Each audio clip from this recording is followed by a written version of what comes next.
어느 날 베드로가 예수님께 질문을 합니다. 예수님, 내게 죄를 범하면 몇 번이나 용서하여 주면 되겠습니까? 이렇게 물어봐요. 아마 이제 베드로가 속상한 일이 좀 있었나 봐요. 그러니 이제 베드로가 마음이 상했습니다. 그래서 예수님께 이제 물어보는 거예요. 과연 몇 번을 용서하면 좋을까요? 그러면서 이제 베드로가 생각하기를 인간 관계에서 이제 선을 다 그어놓고 이제 적정선이 아마 한 7번쯤이면 되지 않을까. 7번 용서하면 되지 않을까 이렇게 생각하고 7번까지 하리까 이렇게 물어봅니다. 근데 베드로는 적정선을 그어서 한 7번만이면 딱 될 것 같은데 이건 7번은 베드로가 생각하는 적정선인데 예수님께서는 이렇게 말씀하시는 거예요. 70번씩 7번까지라도 용서하래요. 이 말은 무슨 말입니까? 70번씩 7번까지 용서라는 말은요. 그냥 다 용서라는 거잖아요. 다. 그러니까 선을 긋지 말고 제한을 두지 말고 그냥 다 용서하라는 거예요. 이렇게 이제 예수님께서 말씀을 하시는 거예요. 그리고 이 용서에 대한 말씀을 하시면서 무슨 말씀을 이제 계속 이어서 해주시냐면 천국은 이렇게 이제 시작하는 한 예화를 들어서 이 설명을 해주세요. 용서에 대해서. 천국은 이렇게 얘기해 주시는데 이 천국은 그럼 구원이에요. 천국은 이란 말은 구원이란 말이죠. 누가 천국에 들어갈 수 있을 것인가. 그런데 과연 이 용서와 구원이 무슨 관계가 있길래 용서와 천국이 무슨 관계가 있길래 예수님께서는 베드로의 이 용서에 관한 질문에 대해서 답을 천국은 그러면서 이 구원을 가지고 대답을 해 주실까요? 예수님께서 말씀하십니다. 천국은 그러면서 시작하는 게 오늘 본문 23절에 자기 종들과 계산하려는 어떤 임금과 같다 이렇게 시작하세요. 그러니 천국은 무엇이냐? 하나님과 우리와의 이 계산 관계에서부터 시작을 한다는 거예요. 계산입니다. 하나님께서는 계산을 해요. 우리에게 계산할 게 있어요. 근데 계산할 게 있는데 이게 이제 계산이 끝나야만 이제 결국은 이 계산이 잘 맞춰야만 우리가 이제 천국에 들어갈 수 있다는 거 아닙니까? 이 계산으로 시작하는 관계니까. 그러니 이 천국이 우리의 뭐 행위나 우리의 뭐 노력이나 뭐 우리 것으로 시작하는 게 아니라 하나님과 우리와의 이 계산을 통해서 들어가는 게 천국인데 이 계산이 잘 되어져야 되는데 하나님은 우리에게 받을 게 있고 우리는 하나님께 갚을 게 있다는 거예요. 이렇게 이제 시작하는 게 천국이에요. 하나님이 우리에게 주신 게 있는데 우리가 이제 그거에 대해서 뭔가 결산을 해서 계산을 해서 하나님께 드려야 되는데 그 빛이 계산을 쭉 해보니까 무려 거의 한 이제 돈으로 환산을 하면 한 60조 되는 돈이에요. 그러니 이건 뭡니까? 갚을 수가 없다는 거죠. 불가한 거야. 갚을 수가 없어요. 그럼 이거 어떻게 해야 되냐? 그러니 우리에게 이제 그 주인이 우리에게 받는 그 금액이 도저히 우리로서는 갚을 수가 없는 이제 돈이니까 이제 사정을 해야 되지 않겠습니까? 나를 좀 불쌍히 여겨주시고 좀 도와주세요. 그렇게 이제 얘기하는 거죠. 그런데 이 주인은 참 좋은 분이었어요. 그래서 그 빚을 다 탕감해 주셨습니다. 다. 그러니까 이유가 없어요. 그냥 불쌍해서. 그러니 이 천국은 뭡니까? 천국은 주인과 우리와 종과 이 계산으로 해서 시작이 되는데 우리가 갚을 게 없으니 그냥 다 탕감해 주는 거예요. 다 빚을. 그렇습니다. 그러니 우리는 이 하나님과 나와의 관계 안에서 구원이라는 게 다른 게 아니라 우리가 받은 게 있다는 거예요. 하나님께. 그쵸? 탕감 받았잖아요. 그렇게 시작하는 겁니다. 그러니 우리 구원은 이제 우리는 하나님께 은혜를 받은 걸로부터 시작을 합니다. 탕감해 주신 은혜. 그러니 분명히 우리는 이걸 잊지 말아야 합니다. 난 하나님께 받은 게 있다라는 거죠. 우리가 천국을 들어갈 수 있는 천국 백성들은 나는 하나님께 분명히 받은 게 있다.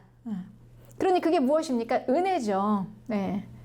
이 주인은 우리에게 뭘 요구하는 게 아니잖아요. 그냥 다 탕감해 주신 거예요. 그럼 우리는 하나님께 분명히 은혜를 받았다로 시작하는 겁니다. 이게 구원이에요. 그러니 이 구원은 우리가 받은 하나님께 받은 걸로 가는 거예요. 그 은혜로. 그게 없으면 이제 못 가는 거죠. 그러니 우리는 뭘로 시작합니까? 탕감 받았으니 그 60조라는 그 온전한 돈은 다 탕감을 받았지만 그 은혜는 우리가 하나님께서 탕감해 주신 그 빚을 다 탕감해 주신 그 은혜를 받고 다 계산이 되고 해결이 됐어요. 그렇지만 이제 우리 안에는 항상 빚진 마음이 있겠죠. 그렇게 시작하는 겁니다.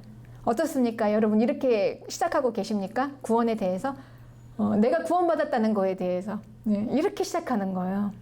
뭐 당당하게 내가 찾아와서 내가 뭐 그냥 은혜 뭐 열심히 뭘 해서 이렇게 해서 가는 게 아니라 우리는 빚진 마음을 가지고 시작하는 거예요. 믿음 생활이. 이렇게 되는 겁니다. 그러니 이제 이게 어떻게 되겠습니까? 이제 우리가 이 빚을 진 마음을 가지고 시작하는 게 너무나 당연한 거고 우리의 빚을 탕감해 주신 주인은 우리에게 기대치가 있어요. 빚을 탕감해 주셨으니 자그마치 60조잖아요. 어마어마한 이 손해를 다 주인이 다 끌어안고 책임지고 감수하고 나를 다 탕감시켜 주셨는데 그냥 뭐 좀 기대치가 있지 않겠습니까? 그런데 그 기대치는 우리에게 그 빚을 갚으라는 기대치가 아니에요. 이거 갚을 수도 없고.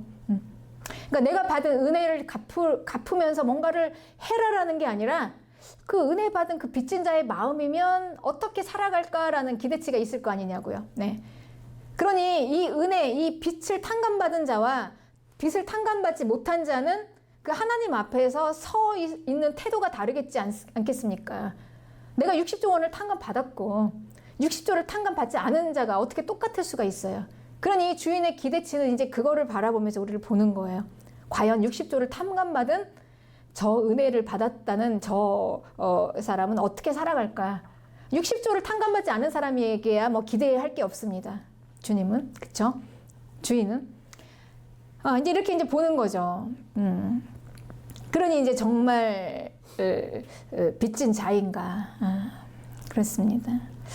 그러니 이제 이 탕감받은 이 빚진 자의 마음을 가지고 살아가는 거, 이제 그게 그 삶에서 나타나는 거를 이제 우리는 열매라고 해요. 예수님께서는 이걸 비유하셨어요. 농부가 씨를 뿌릴 때 왜 씨를 뿌리냐? 그냥 씨를 뿌리는 게 아니라 열매를 기대하면서 씨를 뿌리지 않겠냐? 이건 너무나 당연한 거 아니에요? 네. 누구나 다 그렇잖아요. 심었으면은 뭔가 바라잖아요. 그러니 이 농부가 씨를 뿌리고 열매를 기대하듯이 빚진 마음을 가진 자에게 분명히 기대하는 게 있다는 거죠. 그런데 놀랍게도 여러분 이거는요. 이 하나님께서 주인이 그러니까 이 빚진 자의 그 마음을 가지고 어떻게 살아가는가 하고 하는 그 기대치가 심판이 된다는 거예요. 우리에게. 이게 놀라운 이야기 아닙니까? 그게 심판이 되는 거예요. 그러니 우리가 받은 이 은혜라는 거는 참 은혜를 알고 있다는 게 엄청난 거죠. 이게 심판이 되어서 이거를 이제 말씀을 하시는 겁니다. 그런데 이 탕감받은 자가 어떻게 했냐면 이렇게 있어요. 자기가 이제 빚을 탕감받고 나갔습니다. 이제 풀려 나갔어요. 나가 보니까 가다가 누구를 만났냐면 자기한테 그 돈을 꿔간 친구를 만났어요. 1,000만 원을 꿔갔거든요. 약 1,000만 원의 정도. 1,000만 원을 이제 빚진 사람을 만났어요. 그러면 여러분 상식적으로 어떻게 될까요? 빚진 자의 마음이면 내가 60조를 탕감받고 나왔는데 그 친구에게 그 1,000만 원을 내놓으라고 할 수 있겠습니까? 없겠습니까? 여러분 같으면 당연히 그거는 할 수가 없는 거죠. 내가 60조를 지금 탕감받고 나왔는데 60조를 탕감받고 나왔는데 어떻게 1,000만 원을 받으려고 그 끝까지 받으려고 막 멱살을 잡고 그 돈을 못 주면 감옥에 집어넣겠습니까? 그 있을 수가 없는 거죠. 그럼 빚진 자의 마음이 아닌 거죠. 그런데 이 사람이 그렇게 했단 말이에요. 그래서 자기한테 빚진 그 친구를 1,000만 원을 못 갚았다고 그냥 감옥에다 쳐 넣어버렸어요. 인정사정 안 봐주고. 근데 그거를 이제 봤어요. 이 주인의 다른 종들이 봤어요. 그리고 보고 너무 안타깝게 생각하는 거예요. 아니 자기는 60조를 저렇게 탕감받아 놓고 자기 친구한테 1,000만 원을 그렇게 바득바득 받아들이려고 하나? 이거 안 되겠다. 보다 못해서 이제 주인에게 얘기를 했습니다. 그 얘기를 들은 주인이 막 화가 났어요. 예. 그래서 이 주인이 이제 얘기를 하는 거예요. 다시 불러와라. 그래서 뭐라고 얘기하시냐면 오늘 본문 32절에 악한 종아 이래요. 악하대요. 그죠? 악하죠. 악한 종아, 네가 빌기에 내가 네 빚 전부를 탕감하여 주었는데 그런데 내가 너를 불쌍히 여긴 같이 너도 네 친구를 불쌍히 여김이 마땅하지 않냐 이렇게 말씀하시는 거예요. 네, 그렇죠. 그러니까 내가 너를 불쌍히 여겨서 탕감해줬는데 너도 그렇게 하는 게 이게 마땅하지 않냐? 그런데 왜 너는 그렇게 하지 않았냐? 이렇게 말씀하시는 겁니다. 네, 이게 문제가 되는 거예요. 문제가 됩니다. 네. 그러니 이 지금 악한 종이라는 이 악한 종은요, 주인은 분명히 줬어요. 탕감을 해줬어요. 네, 60조 분명히 줬습니다. 그런데 이 60조의 탕감을 해줬지만 이 악한 종은 받지 않았던 거예요. 자기가 은혜로 받지 않았던 겁니다. 이게 바로 우리가 누가 구원을 받고 우리가 왜 구원을 못 받는가? 예수님의 피로, 우리는 피값으로, 하나님의 피값으로요, 우리는 갚을 수 없는 어마어마한 60조라는 걸 받았어요. 네. 그 피는 뿌려졌습니다. 다 탕감됐어요. 우리의 죄는 다 계산이 끝났어요. 하나님 하셨어요. 우리에게 다 탕감했습니다. 우리의 죄는 다 깨끗이 씻어졌을지라도 그 본인이 자기 자신이 그 은혜를 받지 못했다면 하나님께서는 어떻게 하시나? 은혜를 받지 못했다면 주인이 얘기하는 거예요. 그 악한 종을 다시 그냥 가서 쳐서 넣어라. 옥에다 쳐서 넣어서 자기 힘으로 이제 갚게 하라는 거예요. 하나라도 갚지 못하면 거기서 못 나온다는 거죠. 그 옥은 그렇죠. 계산은 정확하니까. 그래서 다시 옥에 쳐 넣습니다. 결국 하나님의 은혜는 거두어졌어요. 이 얘기는 무슨 얘기냐면요. 구원을 받지 못했다는 거죠. 그러니 이 탕감하신 이 주인은, 하나님은 우리에게 은혜를 주시고 우리는 그 은혜를 받고, 그리고 은혜를 받아서 우리는 이제 빚진 자의 마음으로 살아갈 때 그 빚진 자의 마음으로 어떻게 살아가느냐의 이 결과가 결국은 심판의 원인이 되는 거예요. 네. 그걸로 심판하십니다. 주인은. 과연 네가 정말 은혜를 받았으면 그 은혜 받은 자의 그 빚진 자의 마음으로 어떻게 살아가느냐, 이걸로 이제 심판하신다는 거예요. 네. 그 행동으로 나타나는 겁니다. 네. 그러니 하나님께서 우리의 심판을 하시는 건 원래 우리에게 가지고 있었던 자원이 아니에요. 우리는 어차피 하나도 갚을 수 없는 60조라는 어마어마한, 그러니까 내 힘으로 갚으려고 만약에 그 은혜를 내 힘으로 다시 갚으려고 한다면, 주인은 어차피 우리가 갚을 수가 없어서 그냥 다 우리 불쌍해서 탕감을 해주셨는데 내 힘으로 갚을 수가 없는 거예요. 내 힘으로 그걸 갚아서 우리가 심판에서 면하게 되는 게 아닙니다. 네. 과연 그 은혜를 받느냐 아니면 받지 못하느냐의 차이죠. 정말로 그 은혜를 받았느냐의 차이입니다. 나는 과연 하나님이 주신 그 은혜를, 그 탕감을, 예수님의 피값을 정말 은혜로 받았는가, 이런 거죠. 네. 정말 은혜로 받은 자는 그걸 빚진 자의 마음으로 이제 살아가는 겁니다. 그러니 이 빚진 자의 마음이라면, 정말 은혜를 받은 자라면 이제 어떻게 해서 가야 되냐? 자기에게 빚진 자를 용서할 수 있는 거죠. 그러니까 용서라는 행위로 나타나는 거예요. 내가 빚을 졌기 때문에, 내가 은혜를 받았기 때문에 다른 사람을 용서할 수 있는 그 행동이 이제 되어지는 거죠. 이거는 되어지는 거예요. 그냥 은혜 받은 마음이기 때문에. 지금 이제 구원을 설명한 겁니다. 그러니 지금 이 종의 비유는 베드로가 용서에 대한 그 질문에 대한 용서의 답이죠. 예수님의 답. 그러니 이거는 이렇게 해서 용서를 해라라고 우리가 이제 이렇게 이걸 풀이한다면, 이건 이제 이 본문의 의미를 우리가 너무 축소시키는 거예요. 여기는 엄청난 기가 막힌 하나님의 우리에게 구원에 관한 그런 그 하나님의 생각을 우리에게 지금 말씀하고 계시잖아요. 구원이란 건 이런 거다. 교회의 부르심이 무엇인가? 성도의 부르심이 무엇인가를 지금 말씀하고 계세요. 그러니까 용서라는 하나의 이 행동으로 나타난다는 거예요. 이 용서를 이야기하는 구절이 아닙니다. 용서보다 더 많은 의미가 있는 거죠, 여기는. 그러니 이거는 무슨 얘기냐면요. 그러니까 우리가 하나님께 이렇게 빚진 자의 마음을 가지고 우리가 은혜를 받았다면 우리는 이제 이 세상을 향해서 나간다는 거예요. 세상을 향해서. 네. 그러니까 세상을 향해서 나가는 누가 이 용서를 할 수가 있겠습니까, 여러분? 세상을 향해서. 그러니까 우리가 1,000만 원을 누가 용서를 할 수가 있겠습니까? 내가 손해를 봐야 되잖아요, 이 1,000만 원을. 네. 누가 손해를 볼 수가 있겠습니까? 네. 탕감받은 자만이 할 수 있어요. 내 빛이 탕감받지 않으면은 우리는 손해를 볼 수 없어요. 1,000만 원을 어떻게 손해 봅니까? 그 사람을 용서하기 위해서는 우리는 그 대가를 치러야 되잖아요. 1,000만 원이라는 손해를 보는데 누가 볼 수 있느냐는 거예요. 용서받지 못한 자는 못해요. 그러니 우리가 만약에 용서를 받았다면, 그 은혜를 받아들였다면 우리는 할 수 있다는 거죠. 그래서 이 구절은 구원에 대한 구절이에요. 그러니까 부르심입니다. 성도를 부르신 부르심이 무엇인가? 우리를 빚진 자로 부르신 그 부르심이 무엇인가? 이걸 지금 이야기하고 있는 것입니다. 그리고 이 부르심을 받은 자들, 탕감받은 자들은 용서할 수 있다라는 말이죠. 그래서 이 부르심을 받고 우리가 탕감받았으면 우리는 이걸 가지고 이제 사람을 향해서 어떻게 관계를 하는가? 네. 세상처럼 그렇게 내 이익을 따져가지고 7번 이상 넘어가면 안 돼. 적정선을 딱 그어서 이제 더 이상 안 돼. 8번째는 너 이제 나는 더 이상 용서할 수 없다. 이렇게 얘기하는 게 아니라는 거예요. 네. 그러니까 이 얘기는 무슨 얘기냐면 무한대로 다 용서한다는 건 뭐냐면 이 모든 세상에 대한 모든 책임을 다 질 수 있는 자로 부르심을 받은 겁니다. 우리는. 여러분 이거 이해하십니까? 이 의미를? 우리가 받은 이 구원이 이런 거예요. 엄청난 거예요.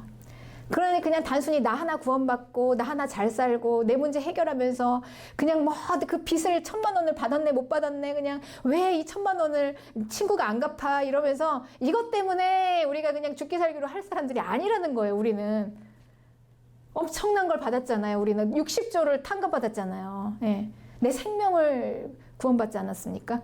생명을 구원받은 자가 어떻게 이거 가지고 이게 마치 전부인 것처럼 죽기 살기로 이거 아니면 안 될 것처럼 이렇게 우리가 믿음 생활을 할 수는 없다는 겁니다. 이렇게 부르신 부르심이 아니라는 거예요. 네. 그러니까 7번까지는 용서하고 8번째는 용서 못하는 이런 부르심이 아니라 다 책임지는 거예요. 그 사람의 책임, 1,000만 원을 다 내가 끌어안겠다는 거죠. 네. 내가 1,000만 원 다 손해보고 내가 용서하겠다. 왜냐하면 내가 60조를 탕감 받았으니까. 이게 우리의 부르심입니다. 이게 우리 교회의 부르심이에요. 우리는 이렇게 구원을 받았어요.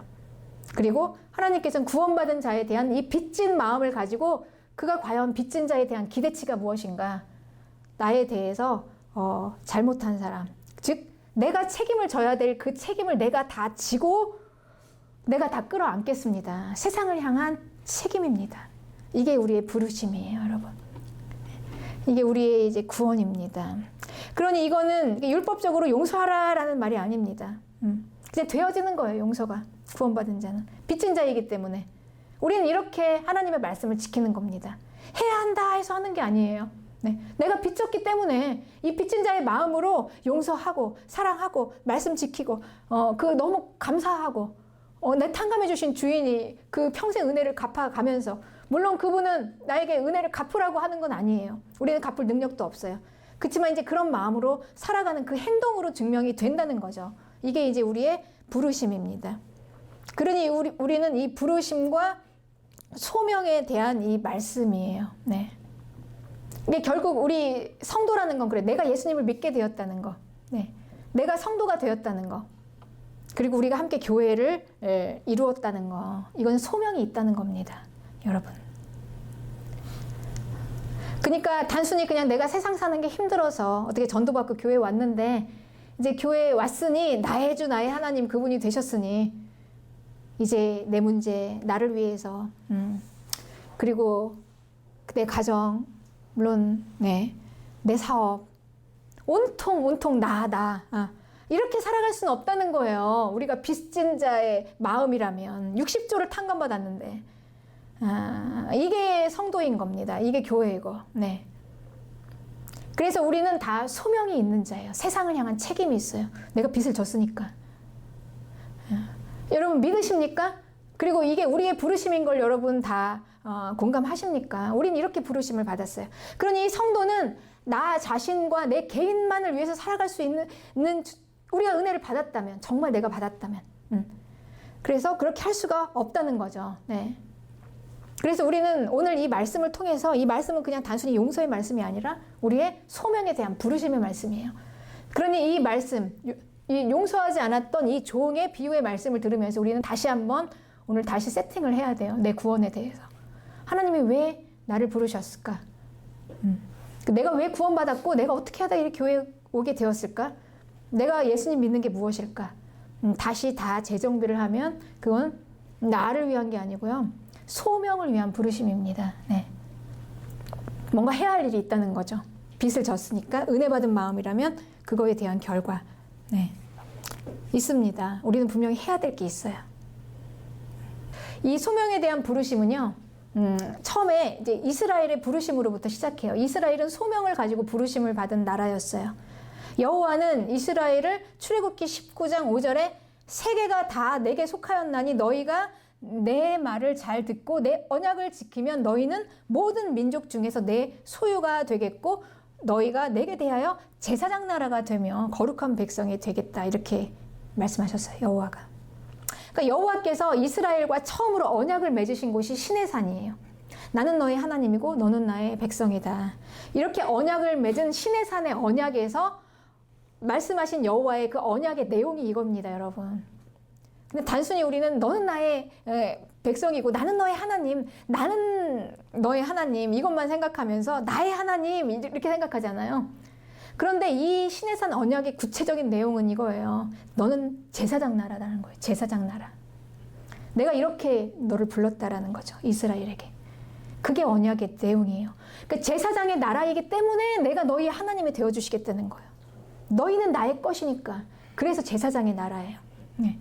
온 세계가 다 나의 것이지만, 그러니까 온 세계가 다 하나님의 것이지만 그 가운데 이스라엘을 하나님께서 나의 것으로 선택하신 거죠. 네.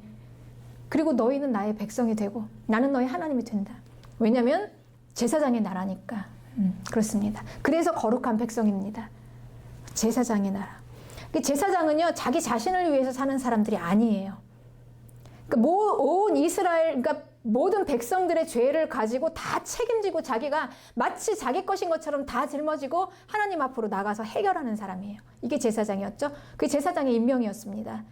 그러니까 제사장의 임직은 다 나를 위해서 그 피를 가지고 들어가는 제사장이 없었어요. 물론 1차적으로 자기의 죄를 다 깨끗이 씻지만 제사장의 이 직임 자체가요. 온 이스라엘의 죄를 다 도맡아서 하나님 앞으로 책임지고 가져가는 이 임직을 맡은 게 제사장이에요. 그러니 이 이스라엘을 하나님께서 부르신 부르심은요. 이유가 있는 부르심이었어요. 제사장의 나라로. 소명으로 부르신 거예요. 쓰시겠다고 나의 것으로. 그런데 이 이스라엘은 소명을 버렸습니다. 마치 자기들이 제사장이 온 세상을 향한 제사장이 아닌 것처럼 마치 특권층인 것처럼 생각한 거죠. 우리가 그렇게 지금 하고 있는 것처럼 성도들이 마치 하나님이 나를 부르신 게 나의 특권인 것처럼 나를 위한 부르심, 나를 사랑하셔서 그래서 나의 하나님이니까 내 문제를 해결해 주신 하나님 그런 거죠. 그래서 이스라엘은 결국 자기 소명을 버렸고 여호와는 그 빚진 자, 은혜 받은 자의 그 결과를 보고 심판하시잖아요. 심판을 하신 거죠. 그리고 이제 이 이스라엘의 이 소명은 이제 확대가 되어서 이방인의 교회에게 확대가 되었습니다. 그래서 베드로전서 2장 9절에는 이렇게 얘기해요. 베드로가 교회에게 이렇게 얘기하는 거예요. 너희는 택하신 족속이요 왕같은 제사장이요 거룩한 나라요 그의 소유가 된 백성이니 이렇게 우리를 부르셨어요. 여러분. 그러니까 예수님의 피로 십자가에서 우리를 부르신 내용이 이거예요. 나는 너의 하나님, 너는 나의 백성. 나는 너의 아버지가 되고 너는 나의 자녀가 되는 거다. 이 언약이 결국은 이 부르심의 소명이에요. 내용이. 택하신 족속이고 왕같은 제사장이고 거룩한 나라로서 이 내용으로 불렀다는 거죠. 그래서 내가 너의 아버지가 되고 너는 나의 아들이 된다. 그렇습니다. 그러니 이 제사장의 임직을 받은 교회입니다. 우리는 제사장의 임직을 다 받고 시작합니다. 이 제사장의 임직은 세상을 향한 책임을 가진 임직이에요. 어떻습니까, 여러분? 이게 우리에게 구원받은 우리의 부르심입니다. 책임이 있어요. 우리에게는 이 세상을 향한 책임이 있는 부르심이라는 것이죠. 우리는 땅을 통치하는 왕권을 받은 자들입니다. 이미 받은 왕권을 알고 쓰는 제사장의 부르심을 받은 교회로 함께 힘있게 일어서기를 원합니다.